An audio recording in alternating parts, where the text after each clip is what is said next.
Mga kadads, ganito rin ba yung kuryente? Yung may umuusok na parang may nagyoyosi sa taas. Ayan po, paano ba nagsimula yan? At ano ba yung dahilan kung bakit nagkakaganyan? So, sa video nito mga kadads, alamin natin. So, tara mga kadads, let's go! Hello mga kadads, welcome again to my channel, Mark TV. At ito na nga, yung concern talaga ni ma'am, ayan. Bakit hindi daw umaandar yung aircon niya? Yung sinubukan kong switch, then galaw-galawin yung plug niya or yung pinaka-socket niya, baka naglulus lang, pero wala talaga mga kadads. Ngayon, susunod natin gagawin, bubunutin natin to, then i-check natin yung voltahe. At ito na nga, gamit ang tester natin. Ito, sineset ko lang siya ng volts, ayan, nakaset na. Then, isasaksak natin yung test prod, ayun, OL.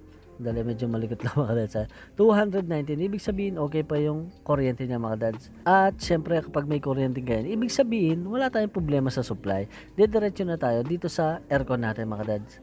So kakalasin lang natin ha. At ito na nga bumungad sa